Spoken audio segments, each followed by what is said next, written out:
Sir बताएं, supreme court ने live stream विवाद में जवाब मांगा है, क्या है पूरा प्रकरण? ये पूरा प्रकरण जो बांके बिहार जी आप इस समय मोबाइल में और कंप्यूटर में या कहीं भी आप लाइव देख रहे हैं, ये पूरा प्रकरण जो है उसी लाइव प्रकरण से जुड़ा हुआ है। और ये विवाद जो है वह हम जो याचिका करता है, आइए हमारी 6808 है, 6809, जिस पर ये सुनवाई आज सुप्रीम कोर्ट ने की थी। और इसमें पूरा मामला ये है कि हमारी जो कंपनी है लोक कल्याण मीडिया प्राइवेट लिमिटेड, इसने इसमें टेंडर इनके नियमों के मुताबिक डाला था, जबकि सुयोग मीडिया जो आज लाइव स्ट्रीमिंग कर रहा है वह जो है इसका हकदार ही नहीं था, क्योंकि टेंडर प्रक्रिया में वह नियमित रूप से शामिल ही नहीं हुआ, बल्कि बैकडोर से जो क्या कहते हैं पैरासूट एक एंट्री कराई गई, और वो एंट्री डायरेक्ट जो है करा करके और सुयोग मीडिया को इन्होंने 8वीं और 9वीं बैठक में डायरेक्ट इनको दे दिया। ये बिल्कुल मिली भगत का मामला था। अध्यक्ष जो है सुप्रीम कोर्ट द्वारा जो उच्चाधिकार प्रबंध समिति बांके बिहारी मंदिर की बनी है, अध्यक्ष साहब और जो कमेटी सुयोग मीडिया जिसको ये लाइव स्ट्रीमिंग दिया गया है, इन दोनों की आपसी मिलीभगत थी, पहले से जानकारी थी। अगर इसकी बात करें तो क्या आपने पहले भी इसकी शिकायत की थी? इसकी शिकायत हमने समय अनुसार करी थी।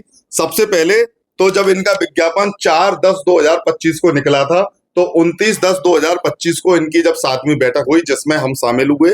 8वीं जो बैठक थी, एजेंडा 10 था, सुयोग मीडिया को इन्होंने जब दिया था। इसके बाद जब हमने ऑब्जेक्शन फाइल किया है 27/11/2025 को, और इसके बाद अपील जो हमने की है 27/12/2025 को, इन्होंने न तो आरटीआई का जवाब दिया, न अपील का जवाब दिया, और बल्कि आप सीधे सीधे समझिए कि भारत में विधि का शासन है, विधि जो कानून है उसका शासन है, और ये कानून को मानते ही नहीं है, एक तरफ दरकिनार करके जो है ये निर्णय दे रहे हैं। एक और प्रश्न पूछूंगा, लाइव स्ट्रीमिंग का एक विचाराधीन मैटर है, उसके बाद में लाइव स्ट्रीमिंग हो रही है, इसमें क्या कहेंगे? ये तो सबसे पहले तो ये तो लाइव स्ट्रीमिंग होनी ही नहीं चाहिए थी। जब मामला सुप्रीम कोर्ट में चला गया, इनको नोटिस अप्रूव्ड हो गए, तो इन्होंने साठ गांठ करके एक नया 3-5 निकाला और उसमें सीधे सीधे कह दिया कि साहब लाइव स्ट्रीमिंग शुरू की जाती है। जब आप खुद जानिए, जब मामला सर्वोच्च न्यायालय, देश के सर्वोच्च न्यायालय में विचाराधीन है और स्टे एप्लीकेशन मांगी गई, उन्होंने स्टे एप्लीकेशन को खारिज कराने के लिए वहां पे भी जो है ये तिगड़म लगा दी और इनको लाइव शुरू करा दिया, जबकि ऐसा नहीं होना चाहिए था। फिर एक बार आपके पास आ रहा हूँ, हाई पावर कमेटी ने सेवायत चुने थे, जिसमें 4 सेवायत यहाँ हैं जी, तो सैन गुप्ते, दुराज गुप्ते, उनका क्या कहना है?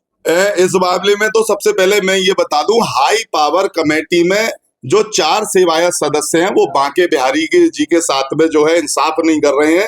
वो भले ही बांके बिहारी मंदिर के ठाकुर बांके बिहारी लाल, जिनको हम बाल स्वरूप में पूजा करते हैं, वो उनके सेवायत कहते तो हैं, कहलाते हैं, लेकिन काम बिल्कुल बिहार जी के खिलाफ कर रहे हैं, जो बिहार जी के लिए काम होने चाहिए थे। आज तक मुझे एक काम बता दीजिए, बांके बिहारी मंदिर प्रबंधन कमेटी ने यहाँ भीड़ के इंतजाम किए हों जिसके लिए इनको तैनात किया गया था।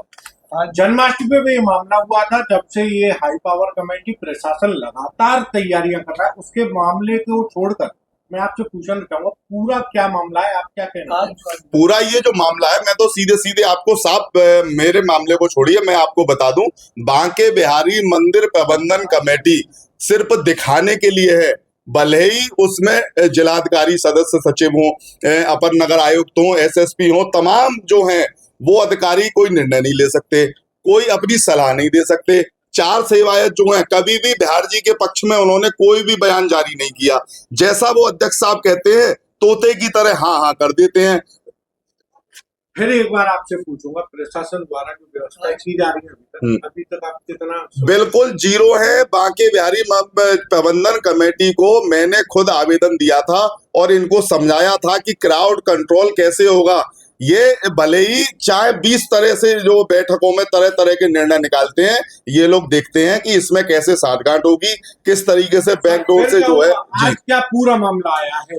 आज का मामला ये है कि अब राज्य सरकार पक्ष को, एएसजी को जो है सुप्रीम कोर्ट ने जो है नोटिस जारी कर दिया है, और जो हमारे लोक कल्याण मीडिया प्राइवेट लिमिटेड जो हमारे डायरेक्टर हैं अनिल गुप्ता जी, उनके द्वारा जो आईए डाली गई थी इंटरम एप्लीकेशन, उसमें जो है जवाब मांगा है, और ये कहा है सुप्रीम कोर्ट ने साफ साफ कि ये जो हमारे जो आरोप है वह काफी गंभीर प्रकृति के हैं और वास्तव में ही गंभीर प्रगति के हैं, क्योंकि ये वित्तीय अनियमितताओं से जुड़ा हुआ मामला है। मेरा तो ये कहना है, आपसे निवेदन यही है कि इसमें निष्पक्ष एजेंसी सीबीआई जैसी से जांच होनी चाहिए। उसका कारण क्या है ये और बता दूं, ये जितने भी फैसले ले रहे हैं, एक फैसला लिया साहब इन्होंने खाते एक जगह से दूसरे बैंक में कराए, हमें तो ये बताया गया कि उसमें भी वित्तीय अनियमितता है, लेकिन जो है हमें कागज नहीं मिल पाते हैं, इसलिए हम उस बातों को कह नहीं सकते। इसलिए ये आरोप निराधार है, भले ही हम मान लें, लेकिन जो हमारे आरोप हैं वे बिल्कुल सत्य हैं। इन्होंने बैकडोर से मिली भगत से लाइव स्ट्रीमिंग का मामला दिया है